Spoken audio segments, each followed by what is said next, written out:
Tayvan'dan herkese selamlar arkadaşlar. Bugün Tayvan'daki son günüm. Havaalanına geçeceğim buradan. Uçağım var. Başlıkta da gördüğünüz üzere Japonya'ya gidiyoruz ama Tayvan'dan ayrılmadan önce Charmy'yi tanıyorsunuz videolardan ve annesiyle bir akşam yemeği yiyeceğiz. Burası havaalanına yakın olduğu için Charmy dedi ki havaalanına gitmeden buluşalım, bir akşam yemeği yiyelim. Öyle uğurlayayım seni. Ben de tamam dedim. Beni bir restorana getirdiler şimdi. Burada kültür şu şekilde. Her masada ocak var. Şöyle göstereyim. Yanında boş bir masa var. Böyle her masada ocak var, tamam mı? Hot pot diyorlar buna. Hot pot da İngilizce sıcak tencere demek. Şuradan ocağı yakıyorsunuz, tamam mı? Ocağı yaktıktan sonra bu pişmeye başlıyor. Önünüzde pişiyor. Siz sadece bunun ücretini ödüyorsunuz. Yani ben sadece köri soslu dana eti siparişi verdim. Onun parasını ödeyeceğim. 6 dolar civarı bir şey. Daha sonrasında burada şurada gördüğünüz her şey ücretsiz. İlk defa ben böyle bir restorana geliyorum. Göstermek istedim sizlere. Burada dondurma var. Sınırsız. İstediğiniz kadar yiyebiliyorsunuz. Burada pilav var. Şöyle göstereceğim. Pilav var. Sınırsız. İstediğiniz kadar yiyebiliyorsunuz. Burada et sosu var üstüne almak isterseniz. Burada noodle var. Sınırsız alabiliyorsunuz. 4 tane farklı çeşit noodle var. Burada soslar var. Yine sınırsız bir şekilde alabiliyorsunuz. Yine dondurma var. Su ya da sıcak su alabiliyorsunuz. İçme suyu ya da çay için sıcak su alabiliyorsunuz. Burada kahve makinesi var. Burada da normal içecek makinesi var. İlginç geldi bu. İlk defa yiyeceğim böyle bir şey. O yüzden sizlere göstermek istedim. Şöyle tekrardan tenceremi göstereyim. Bayağı bir şey var ya. Soğan görüyorum, mısır görüyorum. Şunu bilmiyorum. Yumurta falan var. Köfte var, sosis var, farklı sebzeler var. Tayvan'a artık ufaktan veda ediyoruz. Bu güzel yemekle veda ediyoruz. Ben keyifli bir seyahat geçirdim çünkü arkadaşlarımı gördüm. Son zamanlarda stresliydim. Onun böyle şeyi gitti diyeyim, yani arkadaşlarımla vakit geçirdiğim için biraz daha böyle kafam dağıldı ve artık Tayvan'a veda edip çok merak ettiğim Japonya'ya gideceğim bir aksilik olmazsa. Sanırım bu giden ekip bizim uçağın pilotları ve görevlileri. Evet, 4 numaralı kapıya gittiler. Şu an saat 5:45. 5 dakika sonra alacaklarmış bizi. Ben de birazdan sıraya gireceğim. 6:35'te uçağımız kalkacak. 3,5 saat sürecekmiş. Japonya'nın yerel saatiyle 11'de orada olacağız bir aksilik olmazsa. Güzel bir yemek yedik. Daha sonrasında sağ olsunlar beni havalimanına getirdiler. Charmy'nin annesi o kadar tatlı bir kadın ki ben bugün hostelde yer ayırtmadım. Dedim ki havalimanına erkenden gideyim, ne olur ne olmaz. Zaten sabah 6:30'da uçağım. Yani bir gün boyunca hostele boşuna para vermektense havalimanında beklerim diye düşündüm. Ben sabaha kadar bekleyeceğim diye kadıncağız bir sürü yemek almış bana. Onları filan yedim böyle. Japonya hakkında araştırma yaptım. Akşam 10:30'dan beri havalimanında takılıyorum. Onlarla da çok güzel bir akşam geçirdim. Yani bütün dostlarımı gördüğüm için çok mutluyum. İnanılmaz keyifli geçti benim için Tayvan seyahati. Bir daha tekrardan geleceğim ve daha uzun gezeceğim Tayvan'da. Bunu kendime de sözünü verdim, onlara da sözünü verdim. Beklediğimden daha keyifli ve güzel geçti açıkçası. Yani bu kadar ben kafamı toplayacağımı hiç düşünmemiştim. Beni en çok şaşırtan şey de yemekler oldu. Tayvan yemekleri acayip lezzetliymiş yani. Bunu kesinlikle paylaşmam gerekiyor sizlerle. Beni en çok şaşırtan ve memnun eden o oldu açıkçası ve insanların nezaketi oldu. Başlıyor ya. Japonya seyahatimiz başlıyor. Check-in yaptığım esnada dönüş bileti ya da Japonya'dan çıkış bileti sordular. Gösterdim. Başka hiçbir şey sormadılar. Ve şimdi yıllardır merak ettiğim Japonya'ya gidiyoruz. Birazdan uçağa bineceğim. Biner binmez de uyuyacağım.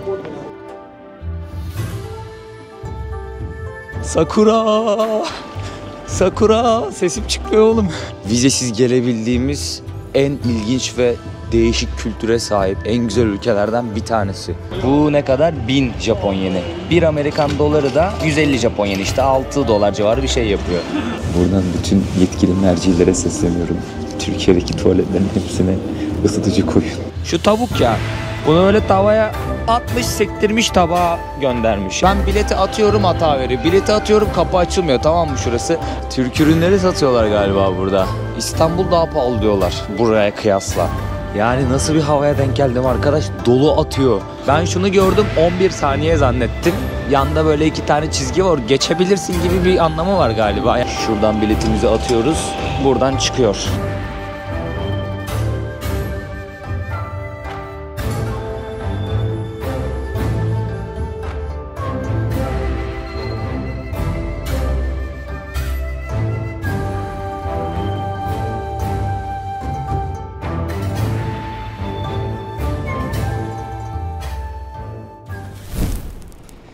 Welcome to Japan.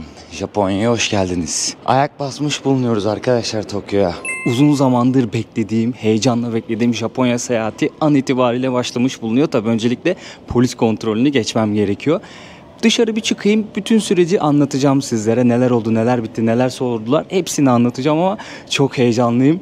İner inmez hemen internete bağlanıp abime haber verdim. Dedim oğlum ben Japonya'dayım. Çünkü abim bu seyahatim için benden daha heyecanlı. Yani benden daha fazla merak ediyor Japonya'yı. İner inmez internete nasıl bağlandın diye soracak olursanız Japonya seyahatimde Esimayo sayesinde internet konusunda kafam çok rahat arkadaşlar. Esimayo ile 160'tan fazla ülkede internete hızlı bir şekilde bağlanabiliyoruz. Esimayo'nun en güzel özelliklerinden bir tanesi, istersek bir paket satın alıp onu kullanıyoruz. İstersek bakiye yükleyip kullandığımız internet kadar para ödüyoruz. Diyelim ki bakiyemiz arttı. Bir sonraki seyahatimizde farklı bir ülkeye dahi gitsek kalan bakiyemizi kullanabiliyoruz. Esimayo'da bulunan OneSIM özelliği sayesinde sadece bir kere kurulum yapmamız yeterli. Hangi ülkeye gidersek gidelim Esimayo bizi otomatik olarak o ülkedeki en iyi operatöre bağlıyor. Sizler de seyahatinizde internet konusunda sıkıntı yaşamak istemiyorsanız Esimayo'yu hemen şimdi telefonunuza indirin ve kayıt olun. Uygulamanın kullanımı çok kolay. Mesela ülkeler kısmı var. Hangi ülkeye seyahat edecekseniz o ülkede kaç GB internet paketi var ve kaç para, bunu görebiliyorsunuz. Daha sonrasında 1 MB kullanım miktarı ne kadar onu görebiliyorsunuz.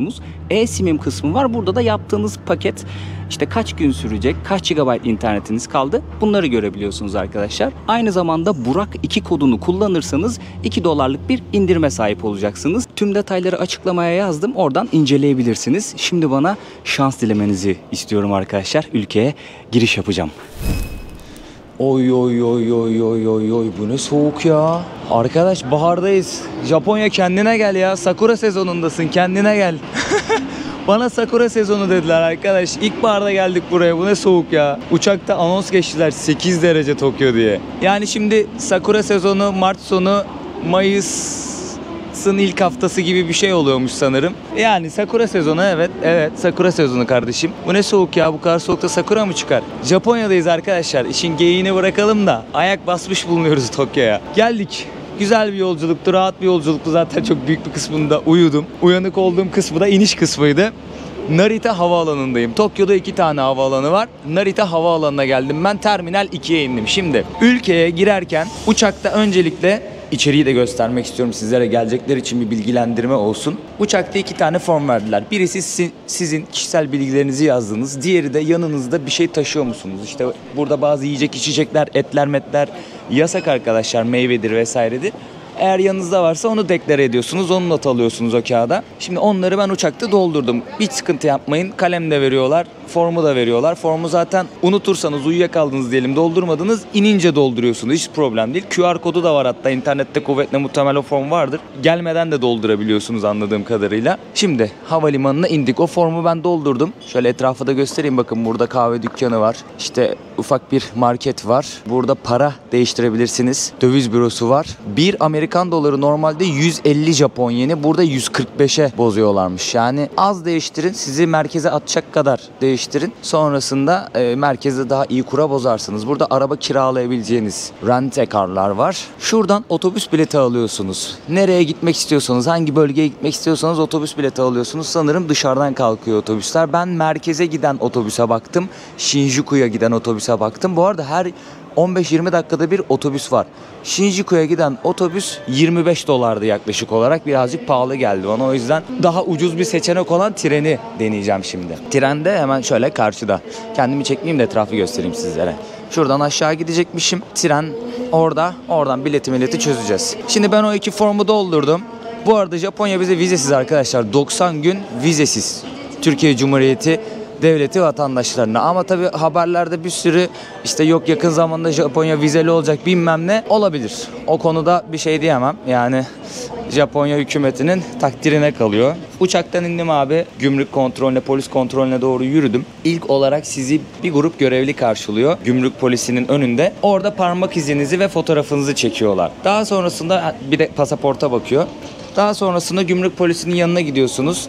Bana hiçbir şey sormadı gümrük polisi. Pasaportumu aldı. Doldurduğum 2 kağıttan birini aldı. Kişisel bilgilerimin olduğu kağıdı aldı. Hiçbir şey söylemedi, hiçbir şey sormadı. Ben de bir sürü evrak, belge bir şey hazırladım. Yani evrak belge derken konaklayacağım yerler, dönüş bileti, YouTube sayfamın falan fotoğrafını çektim. Instagram sayfamın fotoğrafını çektim ki hani sen ne iş yapıyorsun, ne yapıyorsun diye sorarsa göstereceğim. Gezi planların bir iki yerin böyle planını hazırlamıştım. Onun falan hazırladım. Çünkü hep korkutuyorlar bizi yani Japonya sıkıntı çıkarıyor falan diye. Hazırlıklı geldim buraya. Hiçbir şey sormadı. Bir tane kağıt yapıştırdı pasaportuma. 90 gün Japonya'da kalacağıma dair yani mühür vurmadı da o kağıdı yapıştırdı. O kağıtta çıkmam gereken son gün de yazıyor. Yani tam olarak 90 gün vizesiz seyahat etme hakkımız var Japonya'da. Daha sonrasında aşağı indim, valizimi aldım. Valizimi aldıktan sonra bir kontrol daha var. Orada da bir polis bekliyor. O da yanınızda bir yiyecek, meyve vesaire bir şey getirdiniz mi? O ikinci kağıdı istiyor. Yine pasaportunuza bakıyor. Diyor ki yanında yiyecek vesaire bir şey getirdin mi? Baktı benim kağıda. Aslında soru da sormadı. Ne kadar kalacaksın dedi. Özür dilerim dedim. O işte şu kadar gün kalacağım. Tamam dedi, geçebilirsin dedi. Halbuki ben hani yanımda getirdiğim bir şey vardı. Mesela deklare etmiştim, yazmıştım onu kağıda. Sadece kalacağım gün sayısını merak etti sanırım. Onu sordu, geçti, bu kadar. Hiçbir şey sormadılar yani, hiçbir şey. O yüzden rahat bir şekilde girdik. Şimdi merkeze doğru gideceğim. Daha doğrusu konaklayacağım yere doğru gideceğim ama önce onu bir çözmem lazım. Şu karmaşayı bir not edin kafanızda. Hiç korkutmasın sizi. Hiçbir şey çözemiyorsak birilerine soracağız. Cebimde biraz Tayvan doları kalmıştı. Japon yeni aldım onunla. Taipei'deyken. Bu ne kadar? 1000 Japon yeni. 1 Amerikan doları da 150 Japon yeni, işte 6 dolar civarı bir şey yapıyor. Number 3. Okay. Thank you. Burada 100 yen var. Şöyle paraları da göstereyim hemen. Abla bozdu. 10 yen. Başka. Burada 500 yen var. Ortası delikli bir para vardı sanki. Ben mi yanlış hatırlıyorum ya? İlk defa olmayabilir. Bir saniye, ilk defa olmayabilir. Bir ülkeye girmeden oranın parasını cebime koydum diyecektim de ilk defa olmayabilir. Şöyle bir bilet aldım. Normalde Skyliner dedikleri bir sanırım tren hattı var. Biliyorsunuz Japonya trenler ülkesi diyebiliriz. Şu birazcık pahalı olabilir. Mesela ben bir durağa gidecektim. 2500 küsür yen dedi abla. Dedim daha ucuz bir yolu var mı? Bir yerden dedi aktarma yaparsam büyük ihtimalle daha yavaş bir trenle gideceğim. Onu da 1060'a aldım. 1060. Şuradan biletimizi atıyoruz. Buradan çıkıyor. Bu sistem böyle. Bir yerde daha atacağız galiba. Şimdi number 3 dedi. 3 numara. Anda burası. Skyliner'la gideceksiniz. Buradan giriyorsunuz. 2500 küsür olan bilet. Ucuz bileti alırsanız buradan devam ediyorsunuz. Biz neredeyiz? Buradayız, tamam mı? Narita Airport'tayız. Terminal 2, Terminal 3 diyor. Ben ne yapacağım? Aoto'ya gideceğim. Aoto'dan transfer yapıp Nippori'ye gideceğim. Nippori'den de kalacağım hostelin olduğu yere yürüyeceğim. Şimdi bunu buraya atıyoruz. Tekrardan oradan giriş yaptık. Bunu da aldık. Yani 2 kere bu bileti makineye okutuyorsunuz. Yalan değil, şimdi Japonya böyle birazcık araştırdığımız zaman gözümüzü korkutuyor. Çünkü gerçekten bambaşka bir dünya. Sistem farklı, kalabalık. Ya dünyanın metropol olarak sanırım en kalabalık şehri Tokyo. Çevre banliyöler de dahil 37 milyon mu 38 milyon mu öyle bir nüfusu var yani. Ve inanılmaz farklı ve karışık bir sistemi var. O yüzden insan biraz çekinmiyor değil yani. Hani, lan bir yerde yanlış yapar mıyım acaba diye. Ama sorunca buradaki insanlara sağ olsunlar, çok da turist görüyorlar tabii ki, yardımcı oluyorlar. Ben sordum birkaç kere, yönlendirdiler. Bak geldik hemen buraya, aldık biletimizi. Aşağı yukarı 7 dolar civarı bir şey yapıyor.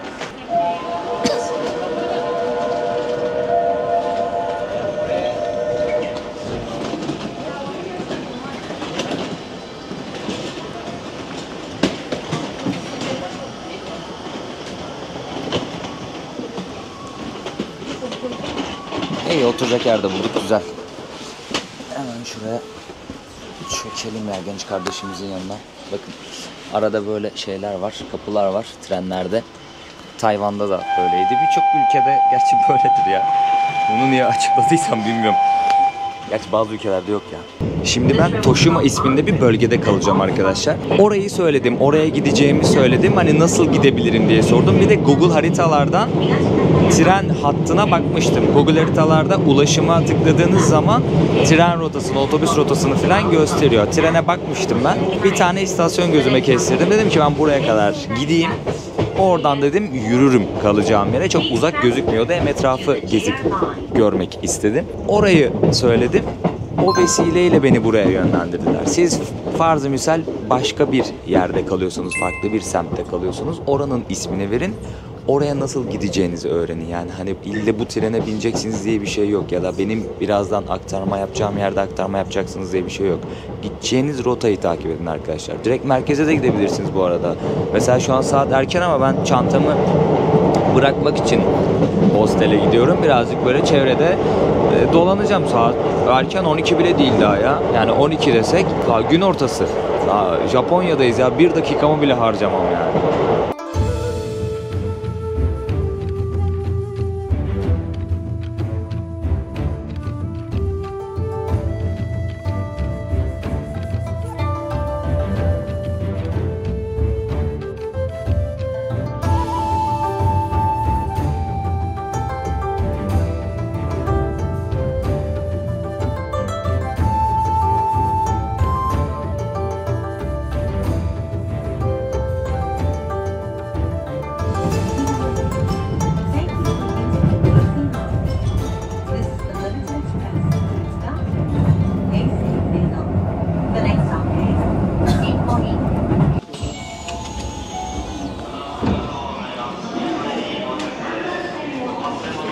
Şimdi Nippori'ye geldim.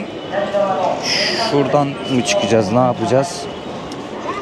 Şunu at. Buradan al. Olmadı mı? Olmadı. Okay. I understand. Thank you so much.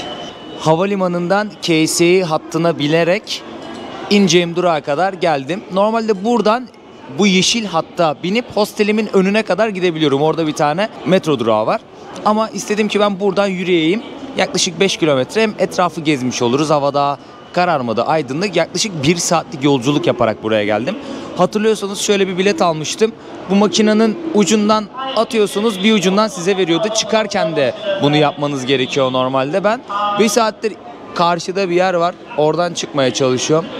Orası yeşil hattın çıkış kapısıymış. Ben bileti atıyorum, hata veriyor. Bileti atıyorum, kapı açılmıyor. Tamam mı şurası? Gittim görevliye sordum. Bana dedi ki burası farklı hat dedi. Mavi olan yani KCA hattına gideceksin.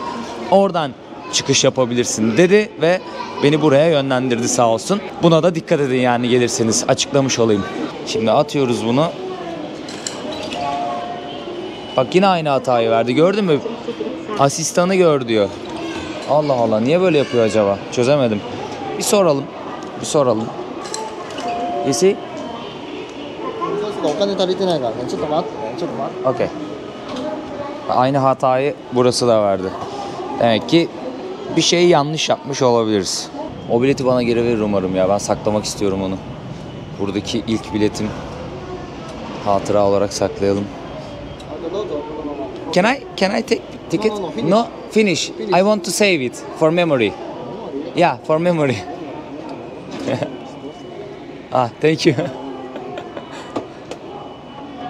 Arigato, thank you. Üzerine bir de mühür bastı. Kullanıldığına dair büyük ihtimalle. Sağ olsun. Aşağı yukarı 1 saatlik bir yolculuktu. Şimdi nerede çıkış? Nereden çıkalım? Burası Doğu Kapısı diyor. Benim bu tarafa doğru gitmem lazım. O kadar büyük bir şehir ki Tokyo. Shinjuku, Shibuya buralar genelde turistlerin sıklıkla vakit geçirdiği, ziyaret ettiği bir yer. Buralara ne kadar yaklaşırsanız fiyatlar inanılmaz artıyor konaklama olarak. Mecbur böyle 6-7 kilometre dışarıda, belki daha fazla bir yerde konaklamanız gerekiyor ki biraz daha fiyatlar düşsün. Ama tabii o zaman da ya yürüyeceksiniz o 6-7 kilometreyi ya da toplu taşımaya bineceksiniz. İşte otobüs olur, metro olur. Ben de metro hattına göre seçtim konaklayacağım yere ve tabii birazcık fiyata da dikkat ettim. Gecelik 29 dolara bir kapsül hostelde kalacağım. Yani bulabildiğim en ucuz yerlerden bir tanesiydi arkadaşlar. Bakın samimiyetle söylüyorum. Fiyatlar akıl almaz derecede. Sakura! Sakura! Sesim çıkmıyor oğlum. Sesim kısıldı ya, hastalık kötü. Sakura be. Çok üzülürdüm görmeseydim var ya. Gerçi Tayvan'da gördüm de onlar pembişti. Beyaz beyaz sakuralar. Bölgeye göre sakuranın çıktığı tarih, çiçek açtığı tarih değişiyormuş. Ulan Tokyo'dayız ve sakura görüyoruz. Bak şu an uyanıyorum mevzuya. Şu an anlıyorum Japonya'da olduğumu. Böyle etrafıma baktım biraz gelirken yolda. Lan dedim ben Japonya'dayım ya. Sol tarafımızda mezarlık var. Allah rahmet eylesin. Amcamız Tars. Of be Sakura. Bak bunu görmesem gerçekten üzülürdüm. Gerçekten üzülürdüm ya. Neden biliyor musunuz? İnanılmaz derecede bir konaklama fiyat politikası oluyor Japonya'nın. Hiç acıması yok. Çünkü turist sayısı belki kat kat artıyordur. O yüzden her şeye yansıyor bu. Şimdi bölgesine göre Mart sonu da çıkıyormuş galiba. Mart ortası, Mart sonu görebiliyormuşsunuz Sakura'yı. Mart sonu, Nisan başı, Nisan başı, Nisan ortası ve Mayıs'ın başında da görebiliyormuşsunuz. Yer yer değişiyormuş. Yani ilkbahardayız ama şu an mesela çok soğuk bir hava var. Bir hafta boyunca full yağmur gözüküyor. Bilmiyorum yani ne olacak gerçekten bilmiyorum. Hep birlikte göreceğiz ya. Japonya'dayım gerçekten. Birçok insanın hayalidir yani. Şöyle ara sokaklar, her yer tertemiz. Teknoloji çılgınlığı, anime çılgınlığı. Tarz gençler, saygı, böyle habire teşekkür ediyorlar, yere eğilmeler filan. Hep böyle bildiğimiz samuraylar, sakuralar bir şeyler. Japonya dedim mi işin rengi değişiyor insanlarda. Ay şu görüntü çok iyiymiş ya. Dur bir daha gideceğim oraya.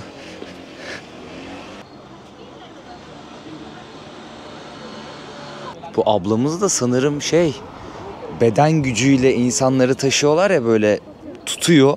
At arabası gibi düşünün ama insan gücüyle taşıyorlar. İşte buralıları, turistleri, artık kim binmek istiyorsa bu şekilde hayatlarını kazanıyorlar. Sokak pazarı var galiba ileride. Bak güzel bir yerde inmişiz o zaman. Eğer sokak pazarı varsa şanslıyız. 500 yene burada bir şeyler satıyorlar. Yani 3 dolar civarı. Kimonoydu değil mi bunlar? Aa evet, kimono. Tamam, ben bir tane kıstırırım ya 3 dolarsa. Güzel. 2000 dolar 2000 yene de var. 2000 dolar demişim ya. Aa bu daha kaliteli. Bu bayağı kaliteli. Oo. Bu da işte samuray kılıcı. Harakiri yapıyorlar bununla. 5000 yen. 150'ye bölün arkadaşlar. Dolar cinsinden fiyatını bulacaksınız. Daha henüz tam olarak böyle kafada hesaplayacak pozisyona giremedim, takdir edersiniz ki. Ama hepsini öğreneceğiz. Para birimi Japon yeni. Japonca konuşuyorlar. Yanlış bilmiyorsam aşağı yukarı 125 milyon bir nüfusu olması lazım. Japonya herkesin hayalinde bir noktada duran bir ülke yani. O yüzden dolu dolu geçirmek istiyorum bu seyahatimi. Ve sizlere de bütün deneyimlerimi aktarmak istiyorum. Bak çok güzel bir yere geldik. Harbiden çok doğru bir tercih yapmışım bu durakta inmekle. Aa Doğuş Rezene çay. Ana Doğuş çay var lan burada. Nar suyu var. Kendine iyi bak yazıyor. Made in Turkey. Türk ürünleri satıyorlar galiba burada. Ne diyor? Turkish. Aynen. Türk, İran, Özbek kültürünü yansıtan ürünler satıyorlar. Kayısı ve vişne suyu var. Şansa bak ya, burada bir de var. Restoran var galiba. İran ve Türk yemekleri. Dakika bir gol bir. Son zamanlarda Japonya'nın bizlere vize uygulayacağı yönünde haberleri görmüşsünüzdür. Yani bir süre bu konuşuldu. Umarım öyle bir şey olmaz. Umarım öyle bir şey olmaz. Yani vizesiz gelebildiğimiz en ilginç ve değişik kültüre sahip en güzel ülkelerden bir tanesi Japonya. Tabii uçak bileti birazcık pahalı olabilir ama internetten gördüğüm kadarıyla böyle Türkiye'den aktarmalı olarak Tokyo'ya 17-18 bin TL gidiş dönüş bileti buluyorlarmış. Bu kötü bir fiyat değil bence uzaklık baz alındığında. Eğer pahalı olmayan bir sezonda denk gelirseniz bir de konaklamayı falan da uyguna çözersiniz. Son zamanlarda ziyaret edenleri birazcık böyle görme şansım oldu. İstanbul daha pahalı diyorlar buraya kıyasla. Ama tabii şu an ben pik sezonda geldiğim için göreceğiz bakalım fiyatları. İstanbul mu, Tokyo mu, Osaka mı, Kyoto mu, artık nereleri görürsek bir kıyaslama yaparız. Şu olaya bayılıyorum ya, böyle random kafana göre bir ara sokağa giriyorsun ya. Tamamen böyle lokal, Japon kültürünü yansıtan evler, kafe, restoranlar. Çok hoş ya.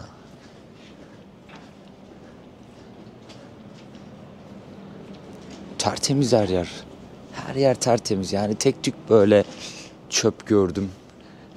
Ama genel itibariyle temiz. Böyle bir iki sigara izmariti falan gördüm. Mesela birisi buraya içmiş atmış. Buraya içeceğini bırakmış. Oldukça minimal yaşıyorlar. Yani küçük evler, az eşya ama çok çalışıyorlar. İşte Japon kültürünün vermiş olduğu disiplin birazcık hayatlarında stres yaratıyor. Bayağı bir stresli ve yalnız geçen bir hayat diyebiliriz bazı insanlar için. Herkes öyle filmlerde, animelerde olduğu gibi bizim ilgimizi çekecek hayatlar yaşamıyor arkadaşlar burada. Şurada bir restoran gördüm. Hızlıdan fiyatlara bakalım. Ne diyor? Hafta içi diyor. Öğle yemeği servisi. Öğlen 3'e kadar bu menüler geçerli. 1500 yen yani 10 dolar. 7-8 dolar civarı. Bu da 8 dolar civarı. 8 dolar civarı. Şöyle fotoğraflarını koymaları da güzel. Ne yiyeceğinizi görüyorsunuz. Bir de zaten yazıyor burada mesela. Bu dana dili soslu yapmışlar. Burada kızartılmış tavuk var. Pilavla ve yanında çorbayla servis ediyorlar.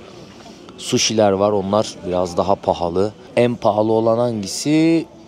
Şu. Deniz mahsullü sebzeli pirinç. 20 dolar civarı o. Doğru çeviriyorum değil mi ya? 3500 yen. Evet. Doğru. 150'ye böl abi 3500 yeni. Eyvah eyvah, bayağı pahalıymış.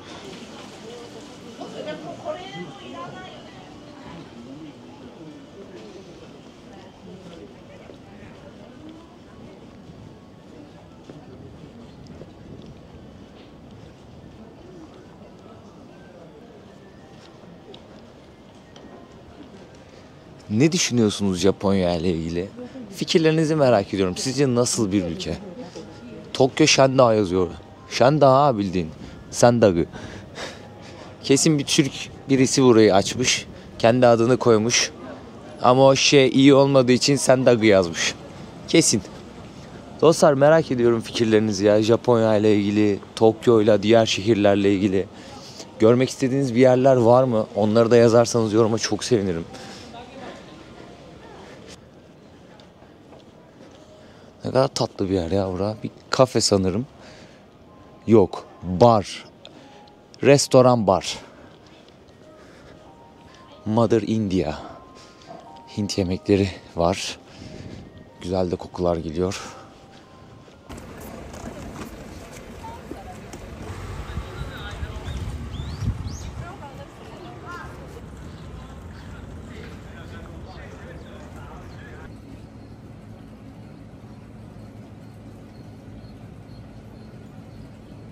Bir tane restorana geldim şimdi arkadaşlar. Japonya'daki ilk yemeğimizi yiyelim. Ne söyledim? Noodle ve köri soslu tavuk söyledim. İçerisinde sebzeler var. Bunun fiyatı ne kadar? 950 yen. Para birimini unuttum ya. 950 yen. O da ne kadar yapıyor? İşte 6 dolar diyeyim düz hesap. Ya lavaboya girdim. Burada bu tuvaletler beni birazcık ürkütüyor. Bunun sebebi de böyle tuşlu muşlu otomatik bir şeyler yapıyorsun ya. Ben ya yanlış bir şey yaparsam ya kullanamazsam diye biraz çekinmiştim, yani hiç yalan söylemeyeceğim. Hala çekiniyorum. Abi tuvalete bir oturdum. Sıcacık. Bak böyle bir şey olamaz. Ben en son Ekvador'da volkana tırmandığımda, Tungurahua volkanına tırmandığımda böyle yere uzandığımda bu kadar sıcaklık hissetmiştim. Buradan bütün yetkili mercilere sesleniyorum. Türkiye'deki tuvaletlerin hepsine ısıtıcı koyun. Metroya bindim. Metroda koltuğa oturdum. Lan diyorum sıcak. Amca diyorum herhalde bir 3-5 saat oturdu burada. Yanıyor çünkü. Bir baktım altta ısıtıcı varmış. Cehalet kötü. O mükemmel bir şeymiş tuvalette ısıtıcının olması ya. Çıkmazsın. Oradan çıkmazsın. Vallahi çıkmazsın. Şöyle noodle var, sebze var. Sosumuz var.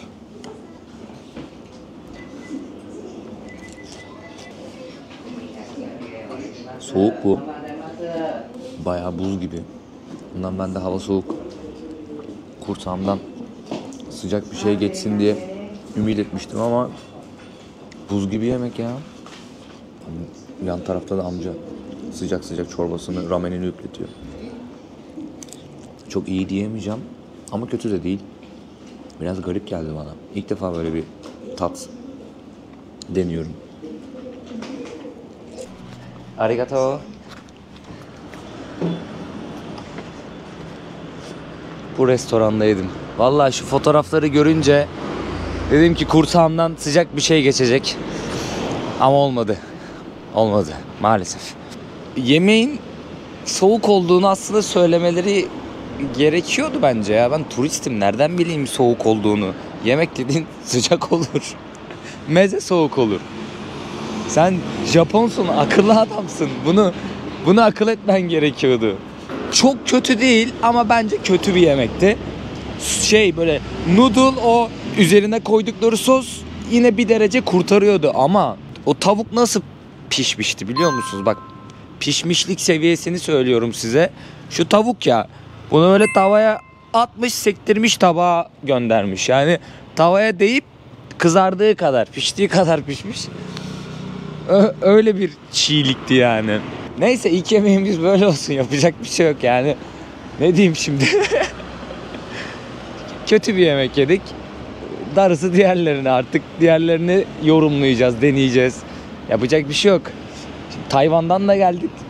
Ne kadar güzeldi Tayvan yemekleri, yani onlara kıyasa hiç girmeyeceğim. Kıyas yok. Sesim de neticemden çıkıyor ya. Hasta olmayın arkadaşlar, dikkat edin. Vallahi bir hava değişimine bakıyor.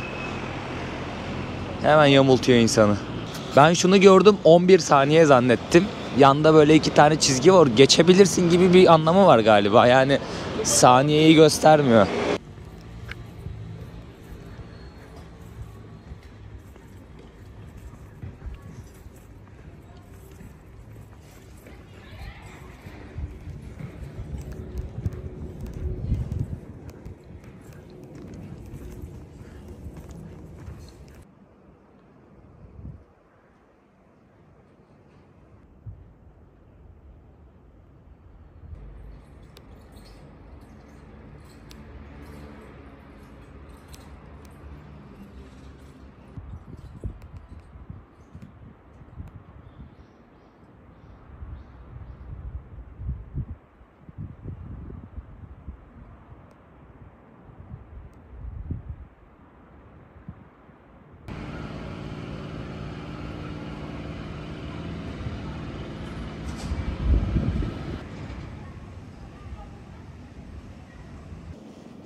Bir şey dikkatimi çekti. Birileri çalışırken hep 1 ya da 2 tane güvenlik oluyor. Sokağa bakıyorlar her iki yönüne. Gelen giden var mı? Kontrol ediyorlar. Yani güvenliğe alıyorlar ortamı. Ya da gelecek kişinin güvenliğini sağlamaya çalışıyorlar. Bir tane inşaat gördüm. O kadar sessiz çalışıyorlardı ki yani önce bir anlamaya çalıştım bu ne diyor. Çünkü komple böyle kapatmışlar. Sonra vinci fark ettim. Baktım bina dikiyorlar. Ana caddenin üzerine bina dikiyorlar ve o kadar sessizler ki anlamak için böyle biraz incelemek zorunda kaldım. Böyle fikir yürütmek zorunda kaldım. Gözükmüyor çünkü hiçbir şey. Vinci görünce fark ettim bina diktiklerini. Her şey çok sessiz, düzenli, bir nizam var ve tertemiz ya, cidden yani.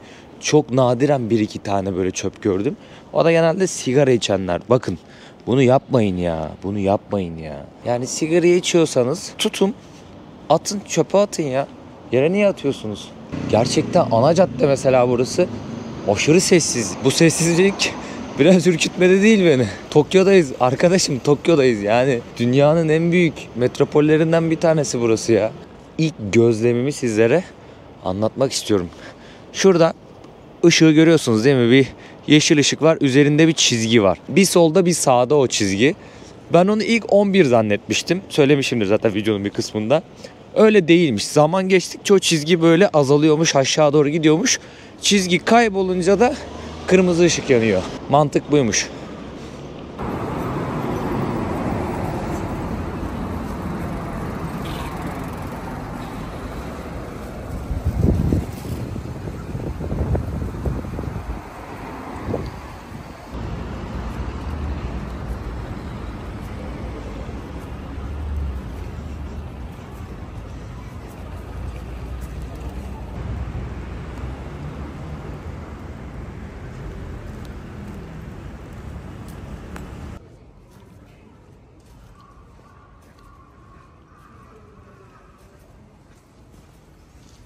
Yani nasıl bir havaya denk geldim arkadaş? Dolu atıyor.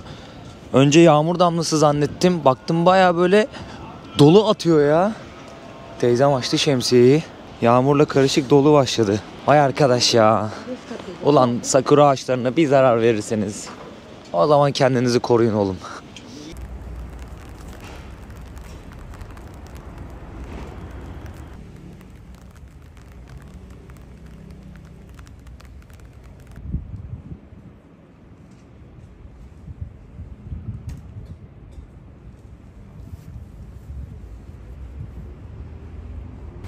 Teyze yere yatmış. Polisleri çekiyor. Bayağı elinde telefon var, baksanıza. Polisleri çekiyor. Ambulans geldi. Ne olduğu hakkında bir fikrim yok ama polisler bayağı sakin. Teyzenin derdini dinlediler. Şimdi ambulans görevlisi onun derdini dinleyecek. Sıkıntısız hallolur umarım. Şimdi nereye döneceğim ben ya? Bence sola. Dağ izquierda. Şimdi benim hostel nerede? Şuradaki metroyu görüyorsunuz değil mi? Normalde ben buraya kadar metro ile gelebilirim. Benim hostelim şuralarda bir yerde olması lazım. Bir daha bakmam gerekiyor haritadan. Çünkü hostelin adı Japonca yazıyor. İngilizcesini yazmamışlar. Ama fotoğrafı var dışarıdan. Şimdi tekrardan ona bakacağım. Burada bir yerde olması gerekiyor. Konum güzel. Otsuka Ekima. Otsuka diyelim ya biz. Otsuka istasyonunun hemen olduğu yerde. Dediğim gibi gecelik $29. Bulabildiğim en uygun yerlerden bir tanesi burasıydı. Otsuka istasyonunun hemen önündeyim şu an. Benim hostelde şu binada gözüküyor. Burada bir tane böyle anıt var. Burada market var, kafe var. 7-Eleven da var. Güzel. Bak Starbucks, McDonald's. Bir sürü kafe, restoran var bu bölgede. Sakura'mız da var orada. Güzel. Konum güzel ya. En azından her yere rahat ulaşabilirim buradan. Tokyo'ya gelecekler için bir seçenek olsun. Şimdi şuradan olması lazım girişi. Evet. Japoncasını tanıdım lan. Vallahi Japoncasını tanıdım. Hemen alt tarafta bir slot mekanı var. Küçük bir kumarhanemiz var. Kapsül in Otsuka. Da bu hostel. İsmini şöyle göstereyim. Şimdi ben deneyimimi aktaracağım. Nasıl, iyi mi, kötü mü, bu paraya değer mi, gelinir mi, gelinmez mi, başka yer bulun, bulmayın. Bunların hepsinden bahsedeceğim. Ama önce bir tabii ki 1-2 gün bir kalıp deneyimlemek lazım. Ayakkabılarımızı buraya koyuyormuşuz. Şöyle koyalım ayakkabılarımızı. 100 numara benim. Kilitledim. Tamamdır. Burası resepsiyon. Hostele geldiğinizde apartmana giriyorsunuz. Aşağıdan 4. kata basıyorsunuz. Buraya geliyorsunuz. Ayakkabılarınızı burada çıkarıyorsunuz. Daha sonrasında burada check-in işlemlerinizi yapıyorsunuz. Çamaşırlarınızı yıkayabileceğiniz bir alan var. Bunun dışında valizinizi buraya koyabilirsiniz.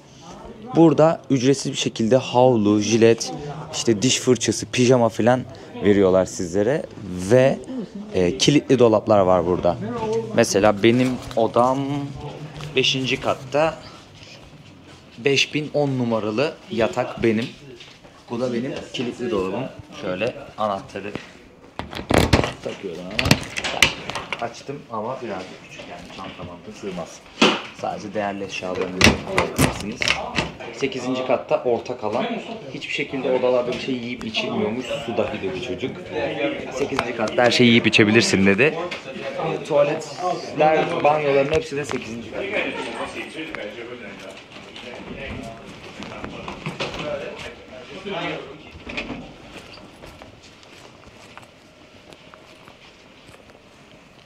Ha, 5010 burası. Şöyle eşleştirelim hemen.